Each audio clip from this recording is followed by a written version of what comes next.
Hi everyone, I'm Bia, and welcome back to Cardiac Radio for Teens.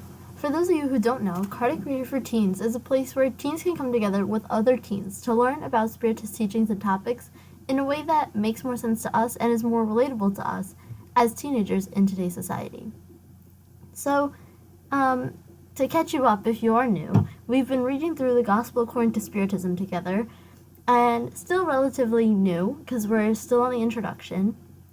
And a key point that we like to focus on is that usually you might feel tempted to pass the introduction, but the thing with introductions, especially in the spirit books, the Spiritist books, they have so much information in the introduction that helps guide us to understand better the information actually in the book. So that's why, as much as you might want to just, let's skip the introduction and go to chapter 1 or page 1, it's really important for us to read it so we get that proper background knowledge so we can better understand the teachings in the book. Last week we started a part of the introduction that is talking about the history in that time, so historic facts. So it's kind of setting up the scene in that time of Jesus so that we understand how it's going, because obviously we know in that time life wasn't the same as it is today. So right now they've been giving us a couple of vocab words, and what we saw last week was we saw that the Samaritans were the large group of Jewish people, and they kind of represented like the Protestants of their time. And we talked about how some Samaritans can still be found today. The Nazarites, who were the old-time Jews, who eventually were the ones to combine the Christianity with their original beliefs. So they're like the first Christians, and but these, like we say, don't still exist today, right? There's not still Nazarites today, but Samaritans are still today. Then we started talking about the publicans, and these were the tax collectors of the time. But not only did they collect tax, they were like greedy politicians. So they would benefit a lot from their tax collection, and they would be wealthy and rich while everyone else is suffering. So people had a big problem with them because they were very greedy and corrupt. And then we talked about how there was the tax collectors. And the tax collectors were the low class of collectors. So like they took the tolls entering the city. So kind of like we just passed an easy pass right now. They're the ones that collect the tolls from every person that's entering the city. So they were lower level and they didn't get any of the games. But since they were associated with these publicans, they also got hate and they also got rejected because of that type of work that they did. And now where we left off is the Pharisees. From the Hebrew meaning, division or separation. Tradition is an important part of Jewish theology. It consists of a compilation of the successive interpretations given to the scriptures that become articles for dogmas. Amongst scholars, this was the subject for interminable discussions, most of which were over simple questions as to the meaning of words and their form, like in theology disputes and subtleties of scholastics in the Middle Ages. From all this resulted different sects, each one wishing to have the monopoly of the truth, and consequently detesting one another, as so often happens. So here it's saying that the Pharisees were these scholars, right? They were intellectuals, and they're saying that a big part of the Jewish theology, the Jewish religion, is that it's compiled of like interpretations of the scripture. So what they're saying here is that these Pharisees, these scholars, these intellectuals would come together. They would debate over simple questions about the meanings of words or the meaning of this, and some would come to some results, and there would be other results and other, because not everyone would always be on the same page, which kind of made them against one another, right? Because each one had their own idea of how to interpret this Jewish theology. And then it continues. Among these sects, the most influential were the Pharisees, whose chief, Hillel, a Jewish doctor born in Babylonia, some 180 or 200 years BC, was the founder of a famous school where it was taught that faith should be put only in the scriptures. The Pharisees were persecuted at different times, especially under Hyrenica, whose sovereign pontified and king of the Jews. Aristobulus and Alexander, who was a king of Syria. However, Alexander granted them honors and restored their properties, which made it possible for them to reacquire their old powerful status.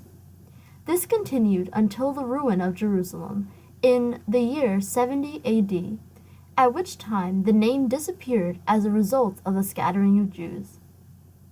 So here it's saying, one of these groups of scholars that were kind of interpreting theology and interpreting the scriptures were the Pharisees, led by Hillel, a Jewish doctor born in Babylonian.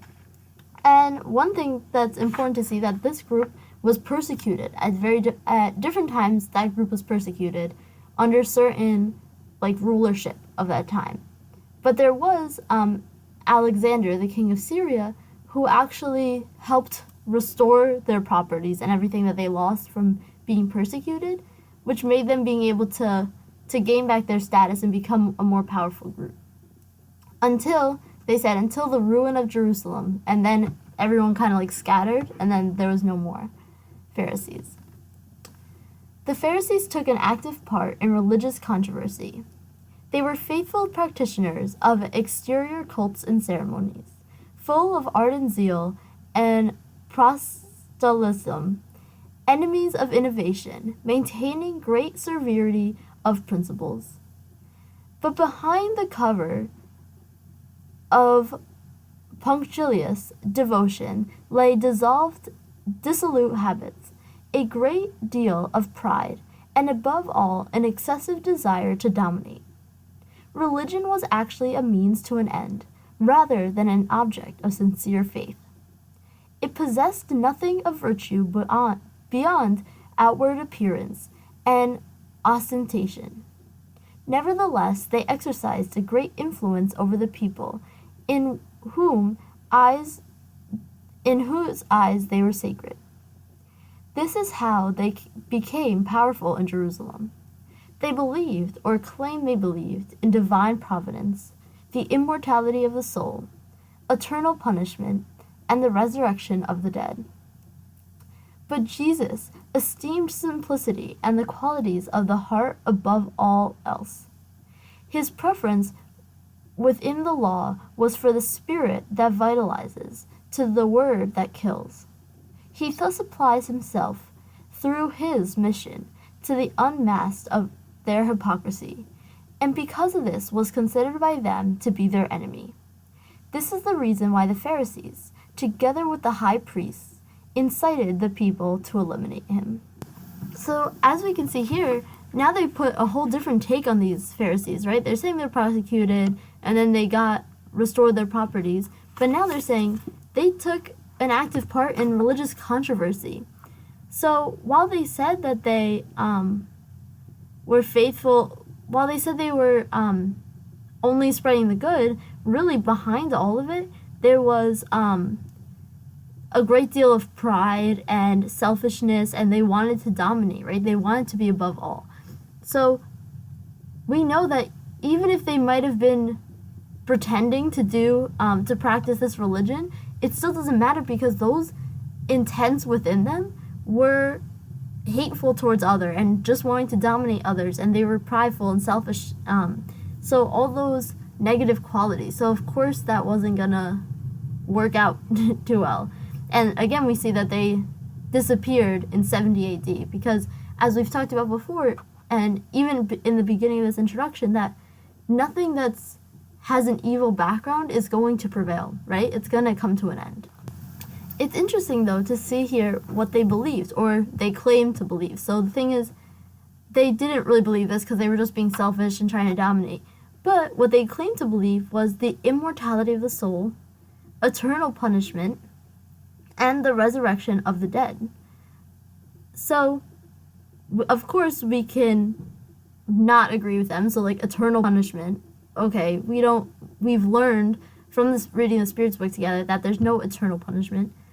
But we can see here, like, the resurrection of the dead, that's like an idea that they started to have of reincarnation. Of course, it's not the same thing as we know, but you can see that, like, there was little traces of this in this time. So even though the Spirits book were only written in the 1800s, there were traces of these, right? And little seeds, like we said, like, it's spread all over. And the immortality of the soul, right? So the soul never dies.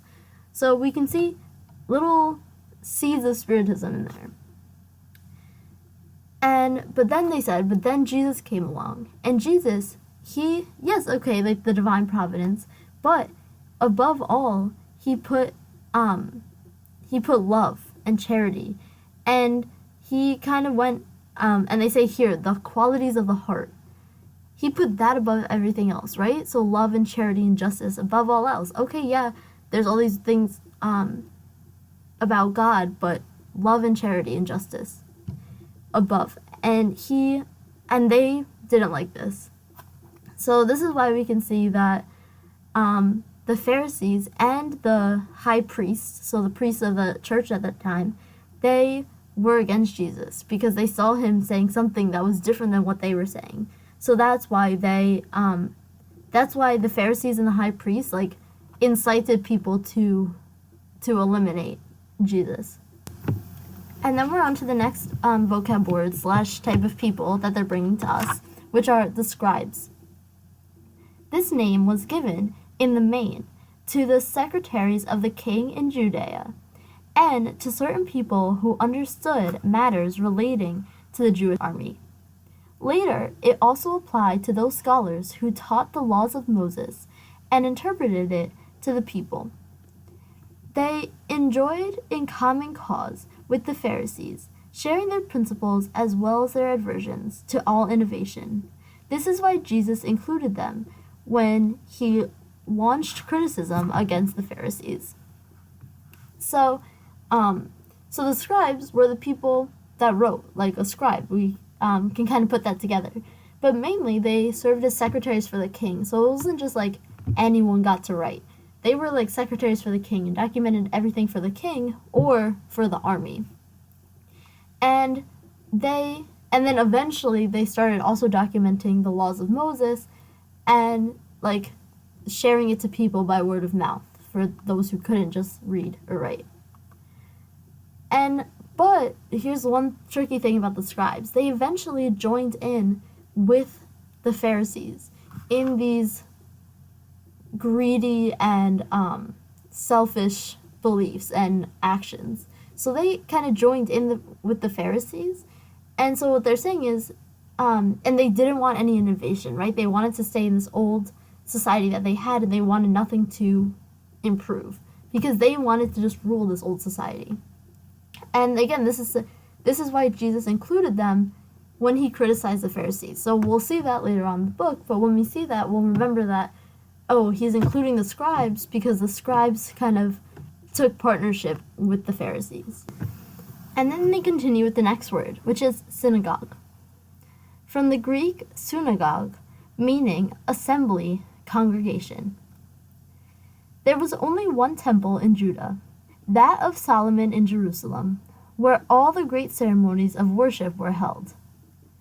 Every year, all the Jews would go there in pilgrimage for the principal festivals, such as Passover, the dedication, and the feast of Tabernacle. It was on the occasion of these feasts that Jesus would also be present.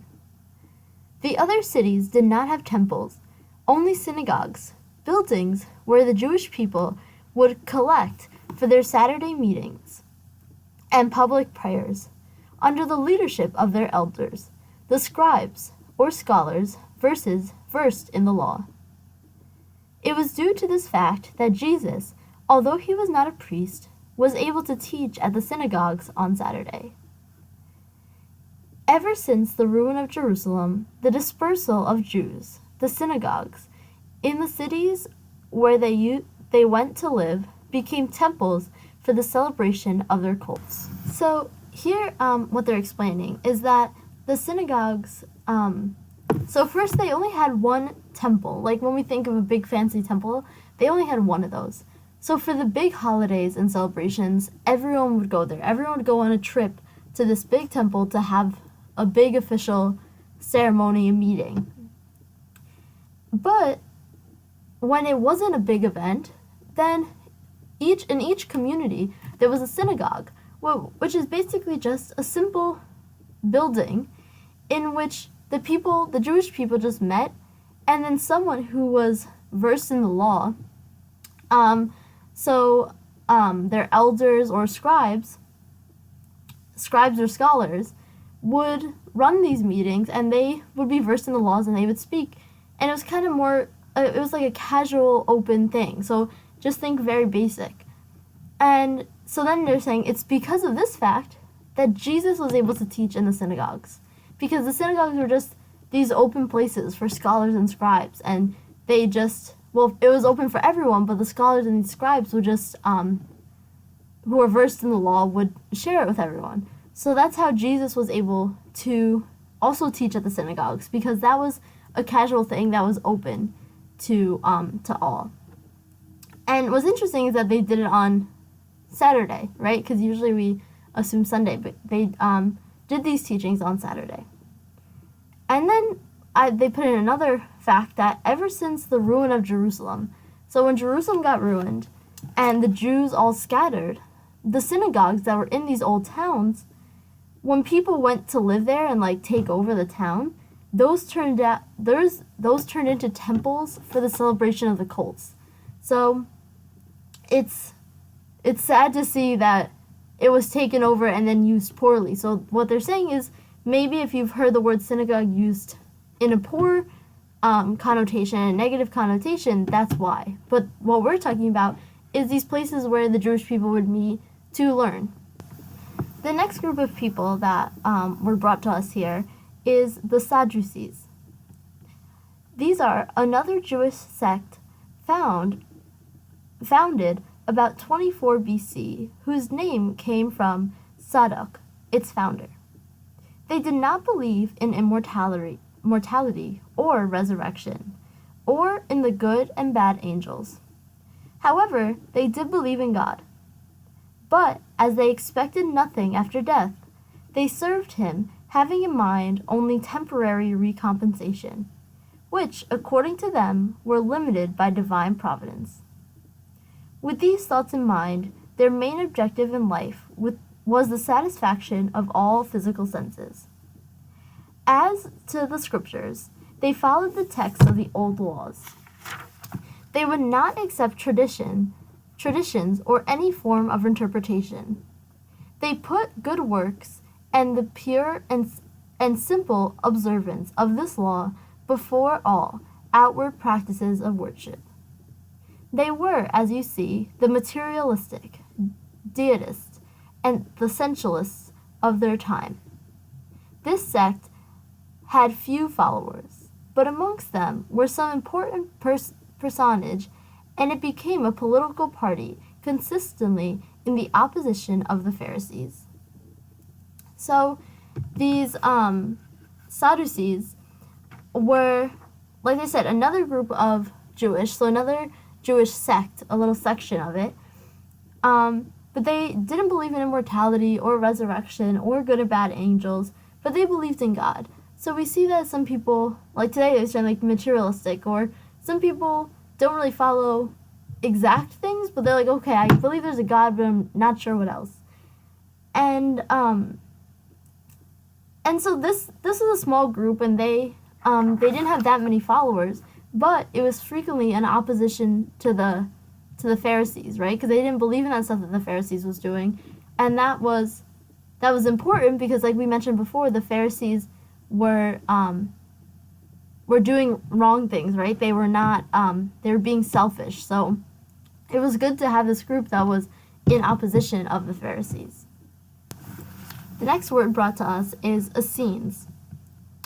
They were a Jewish sect founded about the year 150 BC, in the time of the Maccabees, whose members living in types of monasteries formed amongst themselves a kind of moral and religious association.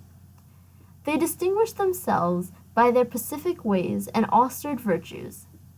They taught the love of God and neighbor, the immortality of the soul, and belief in the resurrection. They were celibate, condemned war and slavery, held all their worldly goods in common, and devoted themselves to agriculture. Contrary to the Sadducees, who were very sensual and denied immortality, and the Pharisees of rigid external practices and only apparent virtues, the Essenes never took part in the disputes which caused antagonism between the other two sects. In their way of life, they were similar to the first Christians.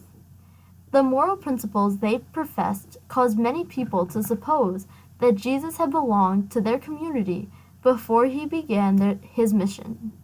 It is certain that he knew them, but there is nothing to prove that he was related to them. So all that has been written to this effect is simply hypothetical.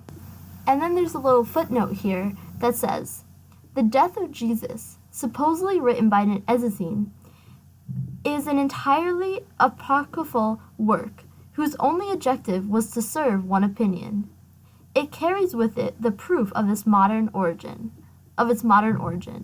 So with this, it's this book that kind of is only saying that Jesus was like one of them.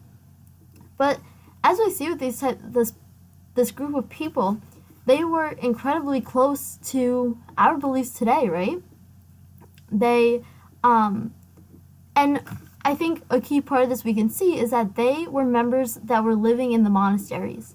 So as they were members living in the monasteries, they kind of formed this moral and religious code, this little religious association amongst them. And so they taught love of God and your neighbor, the immortality of the soul. They believed in resurrection, which again, we know they said resurrection at the time, but as we've learned more, we've morphed resurrection into the understanding of reincarnation, which we know is more accurate than resurrection. But we see that they had that initial idea. They condemned war and slavery. They held all their worldly goods in common, and they devoted themselves to agriculture. So as we can see, these were very simple but humble people, and they were really practicing the good, and condemning war and slavery, especially in that time, was way before their time, right? We know that slavery existed even here in the United States up until quite recently. If we're thinking about how long ago this was 150 BC, right? So that was incredibly long ago. So we see that they have a lot of these character traits that Jesus had. So that's why there's always a common misconception that Jesus was one of them.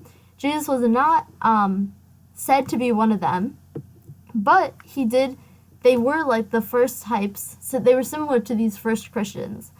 And they did hold all these good morals, but Jesus was not part with them. And then the last word they bring us is therapeutes, from the Greek therapeutia, formed from therapeutin, to serve, meaning servants of God or healers. These were Jewish sectarians and contemporaries of Christ, being mostly established in Alexandria in Egypt. Like the Essenes, whose principles they adopted, they also practiced all the virtues. They were extremely frugal in their eating habits, were celibate, dedicated to meditation, lived solitary lives, and constituted a true religious order. Philon, a Platonic Jewish philosopher from Alexandria, was the first to speak of the therapeutes, who he considered as a Jewish sect. Eusebius, Saint Jerome, and other originators of the church believed them to be Christians. Whether they were or whether they were Jewish, the fact remains that, like the Essenes, they represented a link in the union between the Jewish and Christian faith. So this is another group, but they were in Alexandria, Egypt, and again, they had all these high morals and these laws that even we try to follow today. And again, they took it a little further. They were dedicated to meditating, living solitary lives. They're very controlling in their eating habits. So again, whether people say they're Jewish or Christian, what we can see about this group and the other group is that they are kind of that link between the Jewish and the Christians of that time. So, and again, even in not only the Jewish religion or the Christian religion or any other religions that are out there, there are connections, right? If you truly look, there are similarities that we can find in all religions because all people are getting these same basic ideas. And some people twist it to something that might not be that great, but in the end, there's always some relation, right? Religions are never just completely different. And if they are completely different and out of the ordinary and completely wrong and evil, then we know that's not going to last long, right? Because as we talked about, things that are evil at nature are not going to last. So now with all of that, and that's the end of that little historic facts section, but that gives us a better background of the time period. And it's important that if you guys want to and you're interested in that, go look more into that that time period because you'll get an even better understanding of what was truly happening because we know that their society wasn't like it is today. With that, we'll end today with our message from the Daily Book of Positive Quotations by Linda Picone for today's date, April 9th. Near to happiness. To be kind to all, to like many and love a few, to be needy and wanted by those we love, is certainly the nearest we can come to happiness. There is no great mystery to being happy. Happiness is within easy reach of us all, though we don't always appreciate this fact. The secret to happiness is this: treat others as you would like to be treated. That's about it. Like a stick thrown to a dog, love and kindness keep coming back. When we make others happy, we make ourselves happy. I have a good life with friends I love and who love me. If you guys have any questions, comments, concerns, anything you want to talk about at all, feel free to email me at kardecradioforteens@gmail.com and I'll get back to you right away. I'm Bia, and this has been Kardec Radio for Teens. Thank you all for listening. This has been Kardec Radio for Teens. Thank you all for listening.